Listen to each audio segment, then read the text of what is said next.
بسم اللہ الرحمن الرحیم نحمدہ ونصلی علی رسولہ الکریم اما بعد۔ تحریک ختم نبوت 1934 تا 1953، ترتیب و تحقیق شاہین ختم نبوت حضرت مولانا اعلیٰ وسایہ صاحب دامت برکاتہم العالیہ، قسط نمبر 9۔ جلسے کے گہرے اثرات۔ قادیان میں حضرت شاہ صاحب کی جانے اور جلسہ کرنے کا یہ اثر ہوا کہ اخبارات نے مقالے لکھے، جلسوں میں حکومت کی مرزائیت نوازی اور مرزائیوں کے جھوٹے پروپیگنڈا کا تذکرہ ہوا تو حکومت مجبور ہو گئی کہ وہ خود کو غیر جانبدار ثابت کرے۔ اس واقعے سے یہ بھی ہوا کہ اوپر کا دباؤ کم ہو گیا، مگر اندر خانہ خود کاشتہ پودے کی آبیاری جاری رہی۔ ہمارے حوصلے بلند ہو گئے، ہمارے مبلغ کھلے میدان میں جلسہ کر کے مسئلہ ختم نبوت سمجھانے لگے۔ جوں جوں فضا سازگار ہوتی گئی، تبلیغ کا کام زوروں پر شروع ہو گیا۔ احرار نے ایک لاؤڈ اسپیکر بھی خرید لیا اور اس لاؤڈ اسپیکر کے ذریعے قادیان کی گلی کوچوں میں حق کی آواز پہنچنے لگی۔ مولانا عنایت اللہ صاحب، مولانا محمد حیات رات کو کئی مناسب مقامات پر لاؤڈ اسپیکر لگا کر مسئلہ ختم نبوت پر تقریریں کر لیا کرتے تھے۔ اس سے یہ فائدہ بھی پہنچا کہ مرزا محمود بھی اپنا ایمان تازہ کر لیا کرتے تھے۔ وہ بھی اپنے محل میں بیٹھے بیٹھے کلمہ حق سن لیتے تھے۔ مرزائیوں کے ٹھاٹھ۔ مگر ان سب باتوں کے باوجود مرزائیوں کا اس قدر رعب تھا کہ پولیس بھی ان سے مرعوب تھی۔ قادیان کے غیر مرزائیوں پر بھی ایسا رعب تھا کہ انہیں ہر وقت مرزائیوں کے کتاب کا دھڑکا لگا رہتا تھا۔ خاندان نبوت کا تو اس قدر رعب تھا کہ انہیں دیکھ کر کرامت مرزائیہ بھی کانپ جاتی تھی۔ مرزا محمود کے چھوٹے بھائی میاں محمد شریف اس معاملے میں بڑے دلیر تھے۔ وہ کچھ دن شاید فوج میں بھی گزار آئے تھے، ویسے وہ چھوٹے بھائی ہونے کی وجہ سے ناز پروردہ بھی تھے۔ ان میں اچھی خاصی اکڑ فوں تھی، مسلمانوں پر بھی ان کا اچھا خاصا رعب تھا۔ مرزا محمود کبھی پیدل باہر نہیں نکلتے تھے اور وہ قصر خلافت کے دروازے پر کار میں بیٹھتے، یہ جس طرح آپ بڑے وزیروں یا گورنروں کو نکلتا دیکھتے ہیں۔ آگے موٹر سائیکل، پھر کاریں، پھر گورنر صاحب یا وزیر اعظم صاحب یا صدر صاحب۔ انہی کی نقالی میں مرزا صاحب بھی بڑے تم طراق سے گزرتے تھے۔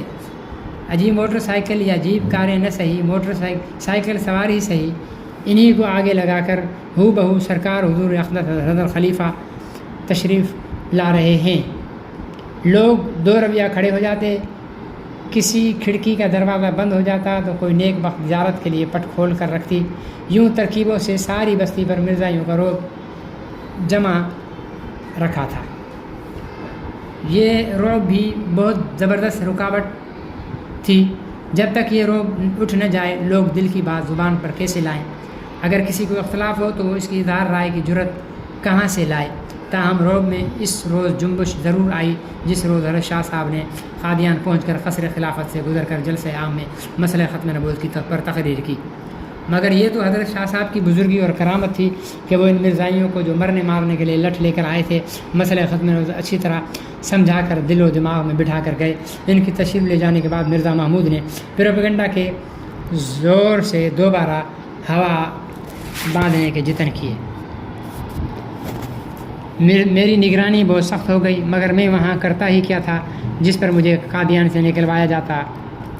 مرزائیوں کا حج۔ مرزا محمود کی CID یعنی گل نور صاحب نے میرے ہاں ڈیرے ڈال لیے، جس سے مجھے کچھ مشکل بھی پیش آئی۔ مرزائیوں کا سالانہ جلسہ جسے وہ دراصل حج سمجھتے تھے، مرزا محمود نے قادیان کے سالانہ جلسے کو ذیلی حج قرار دیا اور حقیقت الرؤیا نامی کتاب میں کہا کہ مکہ اور مدینہ کی چھاتیوں سے دودھ خشک ہو گیا ہے، نعوذ باللہ، اب رشد و ہدایت کے لیے قادیان کا ذیلی حج مقرر کیا گیا ہے۔ اب جو قادیان سے رابطہ نہیں رکھے گا کاٹا جائے گا۔ سر پر آ رہا تھا، یعنی ان کا اصل حج سر پر آ رہا تھا۔ کم و بیش 5-7 ہزار مرزائی بیرون جاتے قادیان میں آیا کرتے تھے۔ ہمیں یہ دقت درپیش تھی کہ جب مرزائیوں کا 3 دن کا جلسہ ہوگا تو ہمیں حق کی آواز بلند کرنا چاہیے۔ مولانا عنایت اللہ صاحب سے مشورہ ہوا کہ ہم بھی لٹریچر تقسیم کریں، ہو سکے تو جلسہ بھی کریں۔ مرکز کے پاس مرزائیوں کے مقابلے میں اتنا فنڈ نہ تھا کہ مرزائیوں کے لٹریچر سے مقابلہ کیا جائے۔ رب جی یا رب قادیان، یا رب قادیان۔ ایک برہمن نوجوان مسمی برہمچاری چند ہندو دوست میرے مکان پر آیا کرتے تھے۔ برہمچاری صاحب میرے مکان کی سیڑھیاں چڑھتے ہوئے رب جی کا ورد کیا کرتے تھے۔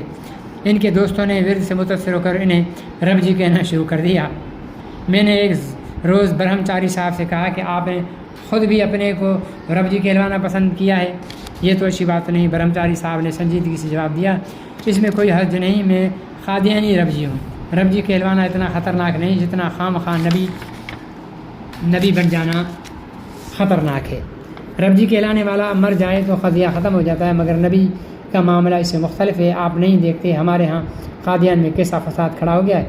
میں یہ سن کر خاموش ہو گیا، اس لیے کہ میرے نزدیک مرزا غلام احمد کی نبوت بھی ایک سیاسی مذاق تھا جس سے مسلمانوں کے دل مجروح ہوئے اور ایک عالمگیر فساد کھڑا ہو گیا، مگر اس بستی میں سبھی قسم کی گنجائش موجود تھی۔ جو ہی جلسہ قریب آیا، رب قادیان نے پرپرزے جھاڑے، ایک لمبا ترشول چوغا ماتھے پر تلک اور منہ پر داڑھی عجیب حیت بنائے وہ میرے مکان پر آ دھمکے۔ میں نے کہا، بھائی برہمچاری، آج تو بڑے ٹھاٹ ہیں۔ کہنے لگا ہمارے نبی کا عرس ہونے والا ہے، یہ سب تیاریاں اس دن کے لیے ہیں۔ چند روز بعد میں اپنے مکان میں موجود تھا۔ ایک دوست نے اطلاع دی کہ تھانے میں رب جی نے آپ کو بلایا ہے۔ میں تھانے پہنچا، دیکھا کچھ لوگ کھڑے ہیں، اندر رب جی بھی موجود ہیں۔ ان کے برابر والی کرسی پر ناظر امور عامہ اور چند اور مرزائی لوگ تشریف فرمائیں۔ قصہ یہ ہوا کہ رب قادیان ایک اسٹول بغل میں دبائے، ہاتھ میں چنے چور گرم والی گھنٹی لیے مرزائیوں کے جلسے کے قریب جا دھمکے اور انہیں اپدیش دینے لگے۔ مرزائیوں نے اسے تفریح کا سامان سمجھا۔ کسی منچلے مرزائی نے رب قادیان پر اعتراض کیا کہ رب پاؤں سے لنگڑا بھی ہوتا ہے۔ برہمچاری نے حاضر جوابی کا شاندار ریکارڈ قائم کر دیا، ایسا الزامی جواب دیا کہ مرزائی بھنا گئے۔ کسی نے پھر اعتراض کیا کہ ذرا اپنے ٹیڑھے پاؤں کی طرف دیکھو۔ رب قادیان نے اس پر ایک آسمانی وقوع کیس سنایا۔ غرض ہے کہ برہمچاری نے ثابت کرنے کی کوشش کی کہ یہ نبوت وغیرہ میں دھوکہ ہے، اس میں اگر حقیقت ہوتی تو ہم اس سے سب سے پہلے قبول کرتے۔ دوسرے دن پھر برہمچاری جلسے کے قریب جا حاضر ہوئے۔ مرزا محمود صاحب کو معلومات تو انہوں نے اپنے حواریوں کو بھیجا کہ برہمچاری کا دماغ درست کرو۔ یہ حضرات برہمچاری سے الجھے تو معاملہ تھانے تک جا پہنچا۔ مجھے دیکھتے ہی برہمچاری نے کہا، دیکھیے ماسٹر صاحب، مجھے تبلیغ سے روکا جا رہا ہے۔ مرزائی اپنے نبی کی تبلیغ کا کام کر سکتے ہیں، مگر مجھے خود اپنی تبلیغ سے روکا جا رہا ہے۔ میں خاموشی سے فریقین کی باتیں سنتا رہا۔ مرزائیوں نے تھاندار سے کہا کہ صاحب ہماری رپورٹ لکھیے، یہ برہمچاری خود کو رب قادیان کہہ کر ہماری دل آزاری بھی کرتا ہے اور نقص امن کا اندیشہ بھی پیدا کر رہا ہے، اس کی ضمانت لیجیے۔ اس پر میرا ذہن کیس کی جانب ہو گیا۔ میں نے مرزائی نمائندے کی تائید کی۔ برہمچاری نے حیرانی سے میرا منہ تکنا شروع کر دیا۔ تھانے دار صاحب یہ حیران تھے کہ میں مرزائیوں کی تائید کیوں کر رہا ہوں۔ جب وہ رپورٹ درج کرانے لگے تو میں نے اپنی تائید کی وجہ بتائی، پھر تو رپورٹ کا معاملہ کھٹائی میں پڑ گیا۔ میرے ہمراہ ہمارے مخلص کارکن حافظ محمد خان تھانہ میں موجود تھے۔ میں نے تھانے دار صاحب سے کہا کہ ہمارے حافظ صاحب یہ رپورٹ لکھوانے آئے ہیں کہ غلام احمد نے جھوٹی نبوت کا دعویٰ کر کے اسلام اور پیغمبر اسلام کی توہین کی ہے اور یہ مرزائی حضرات کھلے بندوں اس نبوت کاذبہ کی تبلیغ کر رہے ہیں، ان سب کی ضمانتیں ہونی چاہیے۔ تھانے دار صاحب نے قلم سنبھالا، فریقین سے کہا کہ دونوں رپورٹوں کی نوعیت ایک سی ہے، آپس میں بات کر لیجیے پھر رپورٹ لکھوائیے۔ مرزائیوں نے مجھ سے بات کی، برہمچاری کو رضامند کیا گیا۔ سمجھوتے کے بعد فریقین رپورٹ لکھوائے بغیر تھانے سے واپس آ گئے۔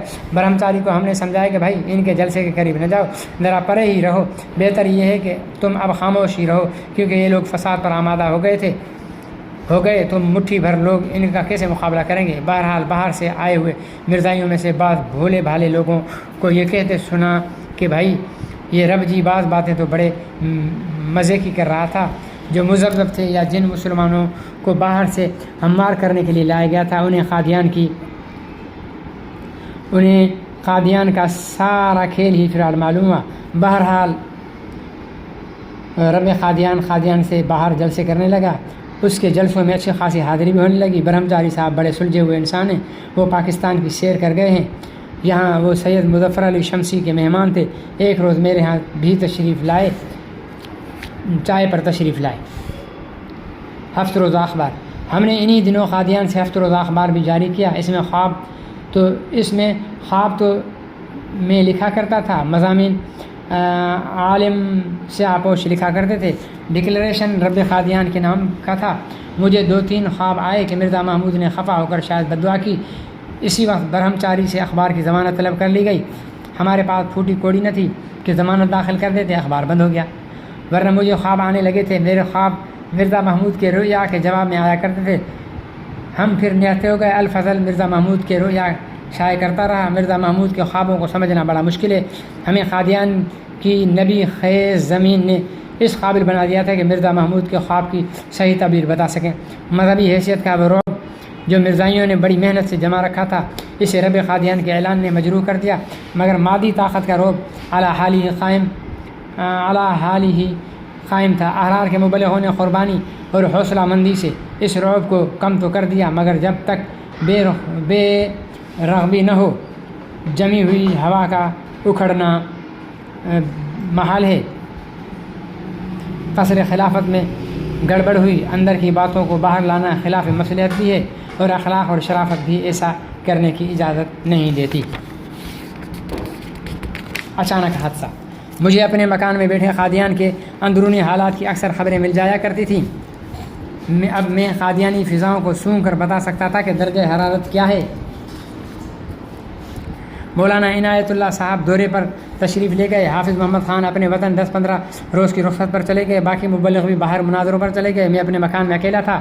میرے پاس گلنور بیٹھا تھا کہ ایک نوجوان دھڑام سے میرے صحن میں آکودہ۔ وہ اچانک وارد ہوا، ہاتھ میں لاٹھی، سانس کو پھولا ہوا۔ کم بخت نے خود ہی ڈیوڑی کا دروازہ بند کر کے کنڈی لگائی۔ میں گلنور کے لیے چائے بنا رہا تھا۔ چائے دانی میں چائے ڈال کر انگیٹھی پر دودھ رکھنے لگا تھا کہ یہ واقعہ ہوا۔ گلنور نے کہا، حنیف کیا ہوا؟ حنیف نے جواب دیا، گل تو ساڑھے نبی دا پتر لمبا پا کے آیا ہوں، میں تمہارے نبی کے بیٹے کو لٹا آیا ہوں۔ میں نے اپنی جگہ سے اٹھ کر کہا، ارے ظالم، یہ کیا تو نے؟ اور پھر ایسی خباثت کر کے یہاں کیوں چلا آیا؟ حنیف 18-20 سال کا نوجوان تھا اور ایک گداگر کا بیٹا تھا۔ اس کا باپ جمعرات کو فضل مولا کی صدا لگا کر مسلمانوں کے گھر سے روٹیاں مانگ کر لے جایا کرتا تھا۔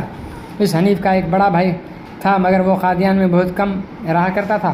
ہم نے سنا کہ وہ ڈاکو تھا۔ بہرحال لوگ اس کی بہادری اور جرأت کے داستانیں سنایا کرتے تھے۔ شاید ایسا ہی ہو، میں نے اسے نہیں دیکھا تھا۔ اس واقعے سے میرے تو حواس باختہ ہو گئے۔ میں نے خیال کیا کہ جاسوس میرے پاس موجود ہے، اور یکم وقت حنیف گڑبڑ کر کے میرے ہی گھر کو خانہ انوری سمجھ کر آکودہ۔